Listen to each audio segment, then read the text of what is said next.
So welcome back to the channel. तो जो आज हमारा कॉन्सेप्ट हम डिस्कस करेंगे वो है void ratio and porosity in topic soil mechanics. तो सॉइल मैकेनिक्स को हम डिस्कस कर रहे हैं। हमारा कॉन्सेप्ट आज डिस्कस करेंगे वॉइड रेशो का। A sampler with a volume of 45 centimetre cube. तो V1 दे दी हमें 45 सेंटीमीटर क्यूब। ये किसका है? सैम्पलर की वॉल्यूम है। Is filled with a soil sample. ठीक है, तो सॉइल सैंपल टोटल वॉल्यूम आ गई 45 सेंटीमीटर क्यूब, ये हमें दे दिया। when the soil is poured into a graduated cylinder। ठीक है, अब देखो ये मान लो हमारे पास में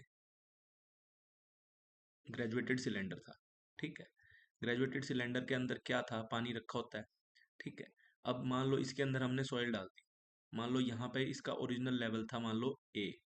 ठीक है, ए लेवल पे पानी था, और फिर हमने इसके अंदर सॉइल सॉइल इमर्स करने के बाद क्या होता है? सेम जो ग्रेजुएटेड सिलेंडर था, ठीक है, ये ग्रेजुएटेड सिलेंडर था, इसका जो लेवल था ओरिजिनल लेवल ए था, लेकिन अब जो लेवल है वो बी पहुंच गया है। ठीक है, और ये जो लेवल है, ये इन दोनों के बीच का डिफरेंस जो है वो 25 सेंटीमीटर क्यूब दे रखा है। कैसे पता लगा? कि ये डिस्प्लेस कर रहा है 25 सेंटीमीटर क्यूब ऑफ वाटर को। ठीक है, तो जब इसने डिस्प्लेस किया, ठीक है, तो 25 सेंटीमीटर क्यूब डिस्प्लेस किया, तो 25 सेंटीमीटर क्यूब हमारा लेवल ऊपर बढ़ जाएगा। ठीक है, मतलब वॉल्यूम वाइज। ठीक है, तो अब इतना लेवल बढ़ गया हमारे ग्रेजुएटेड सिलेंडर में। इसका मतलब जो बाहर से जो चीज इनपुट हुई है, उसकी जो वॉल्यूम है, वो वॉल्यूम 25 सेंटीमीटर क्यूब है। ठीक है, तो इसका मतलब क्या हुआ? कि जो हमारे पास में टोटल वॉल्यूम थी, वी टोटल, जो 45 सेंटीमीटर क्यूब थी, इसके अंदर जो वी सॉइल के सॉलिड्स थे, उसकी वॉल्यूम सिर्फ 25 सेंटीमीटर क्यूब थी। तभी तो इसने 25 सेंटीमीटर क्यूब लेवल बढ़ा। ठीक है, इसको आप फेज डायग्राम से भी समझ सकते हो। देखो मान लो ये हमारे पास में फेज डायग्राम ऑफ सॉइल है। ठीक है, एक तो मान लो ये सैंपल है। सैंपल में क्या होता है कि यहाँ पे ग्रेन आ गया, ग्रेन आ गया, ग्रेन ग्रेन, बीच में वॉइड्स आ गए। ठीक है, एयर वॉइड्स आ गए, वाटर वॉइड्स आ गए, मतलब वाटर आ गया उन वॉइड्स में। ठीक है, ये ग्रेन्स आ गई। लेकिन जब हम इसको फेज डायग्राम में कन्वर्ट करते हैं तो क्या आता है कि ये सॉइल सॉलिड्स एक जगह आ गए सारे। ठीक है, ये आ गए सारे सॉइल सॉलिड्स पैक्ड वे में, और ये आ गई वॉल्यूम ऑफ वॉइड्स। ठीक है, अब आपने इसको एज इट इज मान लो इसके अंदर इंसर्ट किया होगा, इसके अंदर इमर्स किया होगा, तो ये वॉल्यूम बढ़ गई है। ठीक है, अब ये तो जो वॉइड्स की वॉल्यूम थी वो तो एज इट इज खाली थी। ठीक है, ये तो कुछ डिस्प्लेस करने वाली है नहीं, ये कुछ डिस्प्लेस कर ही नहीं सकती, क्योंकि ये तो एम्प्टी स्पेस है। एम्प्टी स्पेस को अगर आप पानी में डालोगे तो वो कुछ डिस्प्लेस थोड़ी कर देगी। ठीक है, वो तो कुछ भी डिस्प्लेस नहीं कर सकती। अगर डिस्प्लेस करना है तो वो तो सिर्फ सॉइल सॉलिड्स कर सकते हैं। ठीक है, समझ गए? तो अब ये कहानी है। तो अब इससे ही समझ में आया कि वॉल्यूम ऑफ सॉइल सॉलिड्स ही तो 25 सेंटीमीटर क्यूब हुई। यही तो कह रहा है, it displaces 25 centimetre cube of water.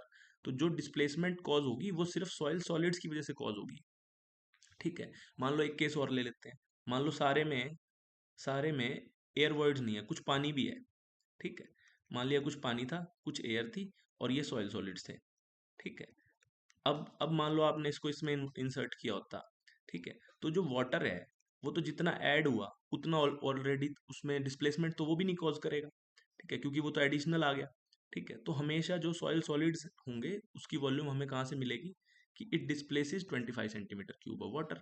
ठीक है, तो यहाँ से हमें पता चल गया कि वॉल्यूम ऑफ सॉलिड्स जो है वो आ गई 25 सेंटीमीटर क्यूब ऑफ वाटर के बराबर। सो है ना? अब देखो टोटल वॉल्यूम कितनी है। टोटल वॉल्यूम इसकी हमें पता है फेज डायग्राम में, ये जो टोटल है, this total that is 45 centimetre cube. ठीक है, तो इससे हमें पता चल गया volume of voids is equal to 45 minus 25, that is equal to 20 centimetre cube. ठीक है, तो यहाँ से हमें पता लग गया कि जो पोरोसिटी होती है that is equal to volume of voids upon volume of solids. ठीक है, तो वॉल्यूम ऑफ वॉइड क्या है हमारे यहाँ पे? वॉल्यूम ऑफ वॉइड है हमारे पास में 20 सेंटीमीटर क्यूब, ये रहा। ठीक है, और वॉल्यूम ऑफ सॉलिड्स कितनी है? 25 है। ठीक है, तो इसकी वैल्यू कितनी आ गई? 4/5 इज इक्वल टू 0.8। ठीक है, तो ये तो आ गया वॉइड रेशो। हमसे पूछिए पोरोसिटी एंड वॉइड, तो पोरोसिटी बता देते हैं। पोरोसिटी का फॉर्मूला क्या होता है? Volume of voids divide by volume total. ठीक है, तो वॉल्यूम ऑफ वॉइड्स कितनी है? वॉल्यूम ऑफ वॉइड्स है यहाँ पे हमें पता है 20। ठीक है, 20। वॉल्यूम टोटल कितनी है? हमें पता है 45। टोटल वॉल्यूम 45 थी, क्योंकि हमें सैंपल जो हमने सैंपलर में भरी थी सॉइल, उसकी वॉल्यूम कितनी थी? 45 थी। ठीक है, तो वॉल्यूम टोटल कितना आ गया? 45। ठीक है, तो इसकी वैल्यू क्या आएगी? 4/9। ठीक है। तो यहाँ से हमें मिल जाती है हमारी पोरोसिटी। ठीक है, तो ये दो चीज पूछी है उन्होंने। तो ये हमारा कॉन्सेप्ट था वॉइड रेशियो एंड पोरोसिटी का।